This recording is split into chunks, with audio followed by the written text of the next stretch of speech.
Who brings a stick to a space battle? The captain on the bridge of the Zaral warship choked on his words as he squinted at the incoming fleet. There, nestled in Earth's defensive grid, were hundreds of metal rods, nothing like the sleek vessels of the Galactic Alliance. No shields, no plasma cannons, not a single turret in sight. Just crude metallic rods floating in orbit, silent and unmoving. "It's an insult," muttered one of the bridge officers. "They think they can hold us off with that." Captain Ure grunted, though he couldn't shake an unease gnawing at him. Humanity had proven time and time again to be surprisingly resilient, even clever in a backward brute force sort of way. But as the captain watched the rods drift lazily in Earth's orbit, he let his confidence rise once more. This defense was nothing more than desperation. "This will be the shortest siege in galactic history." He laughed, and his officers joined him, their laughter bouncing off the walls of the bridge. Out in space, the humans' rods still drifted aimlessly. A few Zaral scouts had flown in close to scan the strange objects, but found nothing dangerous, no thermal signatures, no energy cores, no defense mechanisms of any kind. They were hollowed-out shells, simple constructs that barely even qualified as ships. In all his years as a captain, Ure had never seen such an absurd attempt at a defense. The fleet moved in formations, tightening as the warships approached the debris-ridden edge of Earth's orbit. Each vessel glided silently, flanked by fighters poised for an easy slaughter. But as they closed the distance, something peculiar happened. One by one, the floating rods began to shimmer, faint blue lights flickering on their surfaces. The captain's expression changed from smug confidence to alarm as a wave of energy signatures flared across his sensors. These rods weren't just empty shells, they were projectiles, and they were charging up. "Full shields! Defensive maneuvers now!" Captain Ure barked, his earlier confidence now shredded. His orders came too late. The rods, still spinning in the darkness, each released a sudden, staggering burst of energy that shot out in all directions. It was a chaotic energy, primitive in some ways, but it hit the fleet with the force of a cosmic sledgehammer. Ships that had once seemed impervious now sparked and sputtered under the raw power slamming into them. That wasn't plasma," gasped the weapons officer as his screen flickered. "What kind of weapon is that?" "Primitive," the captain spat, though there was panic in his voice. "It's something raw, just enough to throw us off balance. These humans can't have perfected it. It's brute force, ineffective." Just as he said this, a second wave of rods shot toward them, launched from Earth's surface below. Faster this time, streaking with speed that even the Zaral scanners struggled to keep up with. These were not the awkward, lumbering rods of the first wave, but sharp, accelerated bolts, tipped with a material that absorbed their energy signatures. They were silent, invisible blips in the cosmos until the very last second, at which point they hurtled through Zaral shields, tearing through hulls and igniting the atmosphere within each ship. One Zaral vessel exploded, then another. Captain Ure stared at his screens, where once proud warships now tumbled through space, spilling metal and fire. This wasn't a defense. It was a relentless, calculated attack, and he had walked his fleet straight into it. He activated the emergency comms linked to the flagship. "Retreat! We need to reassess!" But the answer from the flagship's commander was nearly drowned out by static and shouts of chaos in the background. "Negative, Captain Ure. Human ground defenses have us locked. They've set up a field that's interfering with our thrusters and the gravity. They're manipulating gravity up here." As the captain tried to make sense of it, he watched another rod streak past his viewport, accelerating as if fueled by the very void itself. It hit the flagship's side, slicing through it like paper. A clean, efficient cut. Ure had heard whispers of human technology, of their crude yet strangely effective methods for harnessing energy, but he'd never imagined they could be this ruthless. The humans hadn't bothered with showy laser displays or grand theatrical weaponry.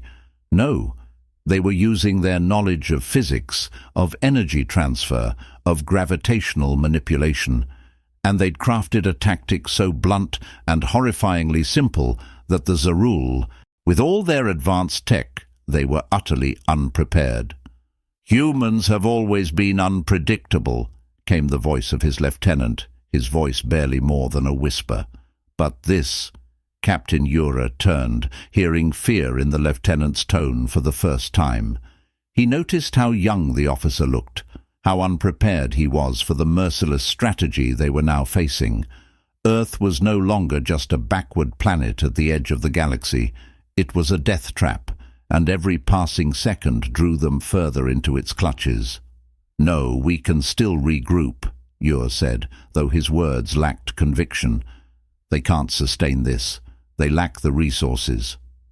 There. His voice trailed off as he glanced back at the view screen, where the rods were still drifting, a seemingly endless supply of crude, effective weapons. Then the humans spoke. A crackling transmission cut through the noise on his bridge, echoing through the hull of his ship. It was a human voice, calm, unshaken. "We warned you. We gave you chance after chance to leave us be, but you didn't listen." The Zaral officers fell silent, each one turning to the bridge speakers, transfixed by the sound. There was something disquieting about the calmness, the almost casual tone in the human's voice. "We don't need grand fleets," the voice continued. "We don't need a show of force. All we need is enough of these rods to remind you. Enough to make sure you remember this day. This is your last chance. Turn back, or every one of you will face Earth's wrath." Captain Ure could hardly process the words, his mind racing. The Galactic Alliance had laughed off Earth's warnings, ignored their pleas for peace, scoffed at their requests for respect. And now the humans had finally had enough. With an agonizing groan, the flagship's engines sputtered, then exploded, sending a shockwave rippling through the Zaral fleet. One by one, the scattered remnants of their once mighty ships were torn apart by the gravitational anomalies the humans had triggered in orbit, twisted and shattered by forces they barely understood. As his ship rocked violently, Captain Ure clutched his console, unable to ignore the terror that now gripped him. The humans weren't fighting with pride or ego. This was vengeance, simple, unyielding payback. And it was delivered with a cold finality that left no room for negotiation or retreat. And the captain knew, as his ship's hull groaned under the pressure of Earth's invisible grip, that he would not survive to tell the tale. No one would ever forget this day, the day humanity snapped. Captain Ure struggled to stay upright as the bridge shook with the relentless impact of Earth's improvised weaponry. The humans had transformed the battlefield into a nightmare, one that no Zaral officer had prepared for. Each attempt to stabilize the ship brought a fresh wave of alarms and damage reports across every console. The crew's once confident expressions had crumbled into dread. Ure could feel it too. The humans weren't fighting for victory or honor. They were simply making an example of the invaders. "This can't be happening," whispered one of his lieutenants, staring wide-eyed at the scenes unfolding on the monitors. Debris filled the void outside, chunks of what had been the fleet's strongest warships, now spinning uncontrollably through space, lit by the dim glow of Earth below. Yet amidst the wreckage, those rods, those crude, vicious weapons, continued to slice through what remained of the Zaral fleet. "What are we supposed to do, Captain?" the weapons officer asked, clutching his console. His voice was desperate, cracking under the pressure that threatened to snap every nerve in his body. Captain Ure gritted his teeth, forcing his own panic down. "We hold position. They'll run out of ammunition soon. They have to." But even as he said it, he couldn't ignore the unease in his gut. These humans had planned this. Every one of those rods had been positioned with precision. each a silent sentinel lying in wait. They hadn't launched blindly. They'd waited until the Zaral fleet was deep enough within their trap to make escape impossible. The transmission from Earth's surface cut through the bridge again. That same calm, unshaken voice filled the tense silence. Your fleet has two options. Leave our system immediately or face complete destruction. We are done with warnings. Ure slammed his fist against the console. Enough! He shouted, though the human voice continued on. Disregarding his fury, it was as if they knew that their words were the final authority here, as if they understood that no amount of Zaral pride would alter the grim situation. Humans may not have your technology, the voice continued, but we've spent lifetimes mastering resilience, adapting to the worst our world can throw at us. You came here thinking we'd cower. A pause hung over the transmission, each second heavy with unspoken consequence. But now you're seeing what happens when you push us too far. The transmission clicked off, leaving a silence that pressed down on the bridge. Ure could feel the weight of the words lingering, like an unseen hand gripping his throat. "Sir," the tactical officer interrupted, his voice low, almost afraid. "We're picking up a massive energy build-up on the planet's surface. It's targeting our coordinates." Captain Ure's eyes widened. How are they doing this? He couldn't fathom how such an undeveloped species could generate enough energy to challenge an entire fleet. "They're improvising, Captain," the weapons officer said, barely more than a whisper. They're using their own planet as a weapon." Before Ure could respond, another shockwave tore through the ship, and the view screen lit up as a blinding beam shot from Earth's surface. The beam wasn't a focused energy weapon like those used by the Zaral, but rather a massive pulsating column of charged particles that ripped through the nearest cruiser, reducing it to molten fragments in seconds. "That's impossible!" Ure shouted, clinging to his console as his mind raced to process what he'd seen. They're using the planet's magnetic field to amplify the blast." He couldn't help but feel a sliver of admiration, grudging as it was. The humans had taken their limited resources and crafted a weapon that turned their very environment against the fleet. The tactical officer leaned toward Ure, face pale. "Sir, we have to pull back. At this rate, there'll be nothing left of us." "Retreat is not an option," Ure growled, though he wasn't sure he believed his own words anymore. Every instinct screamed to abandon the assault, but Zaral doctrine did not allow for cowardice. The Council had sent him here to break humanity's spirit, to subjugate this rebellious world and make an example of its inhabitants. But in the process, he'd stumbled into a trap that defied everything the Council had taught him about warfare. He turned to his communications officer. "Send a transmission to the other captains. We need to regrow—" His words were cut off by another blast, this time closer, rocking the bridge so violently that the lights flickered. The communications officer was thrown from his seat, landing hard against the wall, his console sparking as it overloaded. "Damage report!" Ure shouted over the chaos. The engineering officer looked up from his console, face ashen. "Shields are failing. Hull integrity at critical. We're losing life support in several sections." Just then, the bridge doors slid open, and in staggered Lieutenant Verick, one of Ure's most seasoned officers. His uniform was stained and torn, and he struggled to catch his breath as he stumbled toward the captain's console, clutching a data tablet. "Sir," Verick gasped, his voice trembling with urgency, "we found something in the human transmissions. It's a message hidden in their signals. They knew we'd intercept it." "What?" Ure asked, snatching the tablet from Verick's shaking hands. "What does it say?" Verick swallowed, clearly shaken. "They call it a last warning, but it's more than that. They say if we don't turn back, they're prepared to launch an even greater assault. They call it Operation Cataclysm." A shiver ran down Ura's spine. The humans were bluffing. Surely they couldn't have anything more devastating than what they'd already shown, but Verrick's face told him otherwise. The lieutenant wasn't one to panic easily, yet here he was, practically pleading with his captain. Ure looked around the bridge, seeing the faces of his officers, the fear in their eyes, the doubt that no words could dispel. They had all underestimated the humans, treating them as nothing more than an inconvenience on their path to galactic dominance. Now they faced the full fury of a species with nothing left to lose.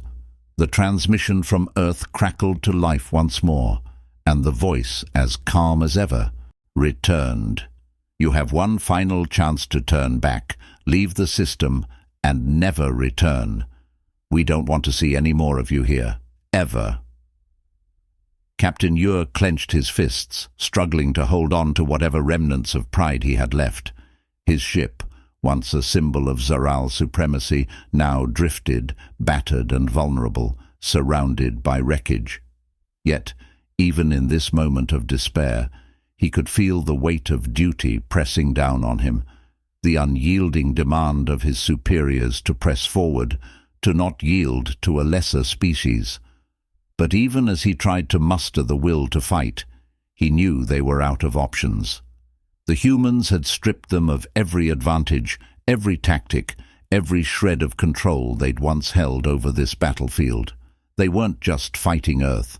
They were fighting an idea, a force of nature that no amount of technology could suppress. Captain Ure looked out over his crew, each one silently waiting for his command. The thought gnawed at him. Would they follow him into oblivion, or was it time to consider the unthinkable? He took a deep breath, glancing back at the shattered remains of his once great fleet. The next move would define not just his legacy, but the fate of the entire Zaral Empire. Captain Ure stood on the bridge, staring at the scattered remains of his fleet. Every ship that had once flown alongside his now drifted in twisted, broken silence. The humans had dismantled them, not with advanced weapons, but with raw, calculated brutality. Ure's pride and command were all that kept him rooted in place, but even he couldn't deny it any longer. Humanity had forced the Zaral to the edge of utter defeat. He tightened his grip on the console, teeth grinding as he felt the weight of the decision before him. He had never known retreat, had never considered it a viable option, but now he saw no other path. One final transmission flashed on his comms, and he allowed it through, hoping to negotiate or at least buy time. The human voice returned, calm and unshaken. Captain Ure, this is your last warning. Turn back now, or we will initiate Operation Cataclysm. Ure swallowed hard. What? What is Operation Cataclysm? His voice came out strained, his bravado shattered. It's the last option, the voice replied matter-of-factly. It's something we hoped we'd never have to use, but your persistence has left us no choice. Ure looked around the bridge at his officers, each one anxiously watching him, waiting for his response. He had brought them here confident in the superiority of Zaral might, believing this mission would cement their place in the galaxy as conquerors. Now that confidence lay in ruins, as scattered as the ships floating outside. He made a decision then, one he knew would be difficult to explain to the Council.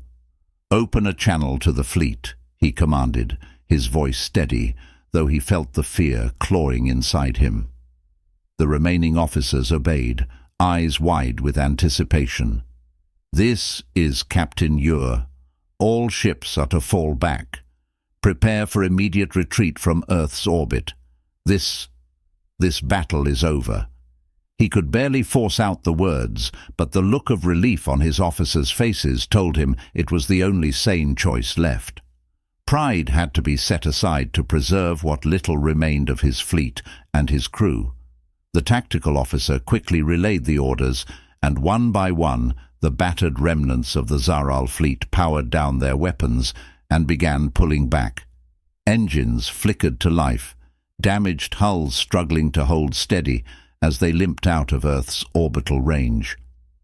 Ure watched the screen, the blue and green marble of Earth slowly shrinking as they withdrew, like prey escaping a predator. But just as he thought they might escape unharmed, a bright flash caught his attention. A new transmission came through, and this time the human voice was no longer calm. "This is what happens when you're given a chance to leave, but choose to linger." The screen lit up with a brilliant wave of energy arcing out from Earth, a final strike to ensure the Zaral fleet would not return. Massive beams, like tendrils of lightning, reached from the planet's atmosphere, locking onto any ship still in range. One by one, Zaral vessels began to explode, silent flashes in the void. Yuri's own ship shook as energy rippled along its hull, tearing through metal and systems. "Engines at critical," shouted the engineering officer. "We're losing power. Shields down." Captain Ure grabbed the console, his knuckles white as he tried to maintain control. "Full retreat," he ordered, his voice rising over the alarms, though he knew it was futile. More ships exploded, each one sending fragments scattering across the stars. Yure's ship trembled violently, lights flickering as Earth's relentless energy beams tore through it. He could feel the bridge shifting, straining against the impact as their systems overloaded. Panels burst into flames, consoles sparked, and the bridge plunged into chaotic darkness. Ure took one last look at Earth, looming below with an almost serene menace. This was not the simple world the Council had dismissed. The humans weren't a mere primitive race, but something more, something that could push even the strongest to the edge and force them into retreat.